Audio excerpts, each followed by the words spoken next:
2 საათში აჭარის უმაღლეს საბჭოში რიგარეშე სესიაზე გადაწყდება ეყოლება თუ არა საკანონმდებლო ორგანოს ახალი ვიცე-სპიკერი და საფინანსო საბიუჯეტო კომისიას თავმჯდომარე. ვიცე-სპიკერის პოზიციაზე ამ ეტაპზე მხოლოდ ჯემალ ფუტკარაძის კანდიდატურაა წარდგენილი. ამ დროისთვის ცნობილია, რომ რიგარეშე სესიას არ დაესწრებიან ფრაქცია ქართული ოცნების წევრები. მათგან განსხვავებით დღევანდელ სხდომაში მონაწილეობის მიღებას აპირებენ თავისუფალი დემოკრატები და ფრაქცია ქართული ოცნების ყოფილი წევრები ჯემალ ფუტკარაძე და მედია ვასაძე. რაც შეეხება სვეტლანა კუდბასის ჯანმრთელობის პრობლემების გამო სხდომას ვერც დღეს დაესწრება.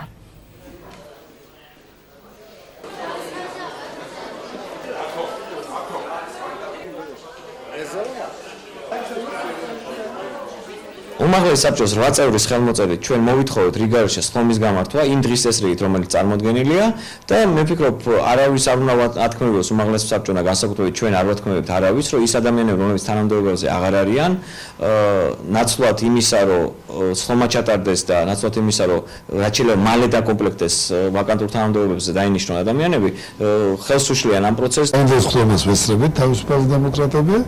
არის დღეს წესრიგში 4 საკითხი, აქედან 2 ეხება კვოტირების თემას, 2 ეხება საკადრო საკითხებს. 18 მარტს არის პოლონური სხდომა, მორეგის სხდომა პოლონური, რომელიც ვაპირებთ დავაგანოთ ჩვენი კანდიდატები ვაკანტურ თანამდებობებს.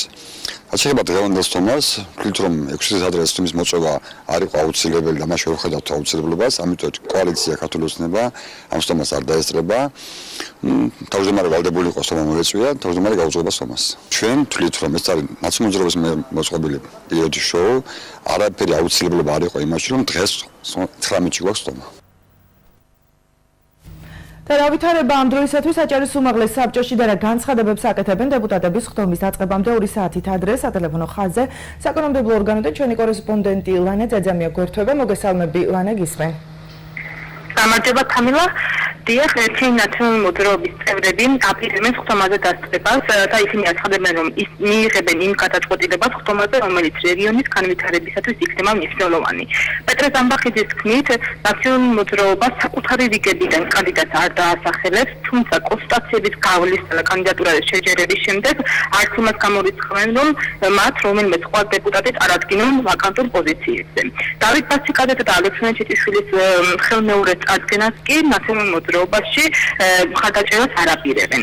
სხდომაზე დასწრებას გეგმავს ასევე თავისუფალი დემოკრატები. თემო კახიძე ამბობს, რომ ისინი საკადრო ცვლილებებში მონაწილეობას არ მიიღებენ, თუმცა კვოტირების საკითხის განხილვას მხარს დაუჭერენ.